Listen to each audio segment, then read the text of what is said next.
Left-wing Democrats want an infrastructure package paid by raising taxes on so-called rich people. But ironically, growing bipartisan opposition might be getting in the way. Wouldn't that be lovely? Joining us now to tell us all about it, Tennessee Senator Bill Haggerty. Senator Haggerty, as always, sir, thank you for coming on. So, great to be with you, Larry. It may be a long shot, and I'm a desperate man when it comes to preventing tax hikes. Will the bipartisan movement stop these horrific corporate capital gains, death taxes, and income taxes, or am I wrong?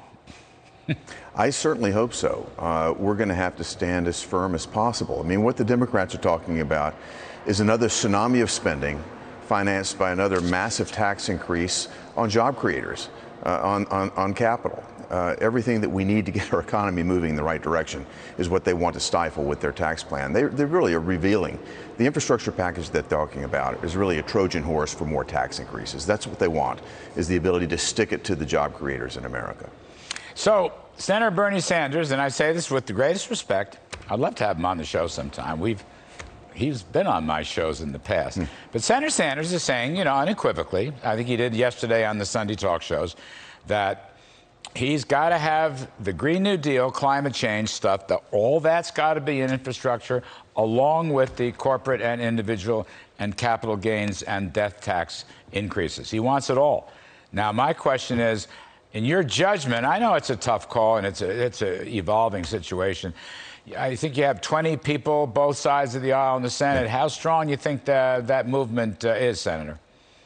Well, I haven't seen the details of the proposal, but I think what they're doing is they're pulling Democrats along, more moderate Democrats, who I don't think want to see the economy of the United States destroyed by these socialist wish list expenditures. I mean, Bernie Sanders is talking about another $6 trillion. This will be devastating to the economy, and I think that there are certain Democrats that understand that. That's where they're trying to move in a direction of finding some sort of middle ground. It sounds like Bernie Sanders isn't looking for any middle ground, though. No, I think so. And I think he's been upfront about that. I don't think, tell me if I'm wrong, but I don't think President Biden and Senator Schumer have necessarily made their minds up. Is that fair? I think it is. Hard to tell at this point, but I think it is. They still, are open. Biden is back in from his visit to the G7, if that's what you want to call it, his encounter with Putin. He's back now, and I guess we'll see it unfold this week. But I think a lot's going to happen over the course of the next couple of days. So, Senator, you called it an encounter. I love that. I hadn't thought I'm going to use that word. Let me just ask you, we only have a minute or so left. Please explain to me why the President of the United States wants to give up tax sovereignty, climate sovereignty to the G7, and then basically cyber security sovereignty to Vladimir Putin. And what do we get in return for that? It's like we're giving up. This is the reverse of America first. You heard President Macron say it. Welcome back to the club. Joe Biden and the D.C. establishment are back. The Europeans are thrilled with this.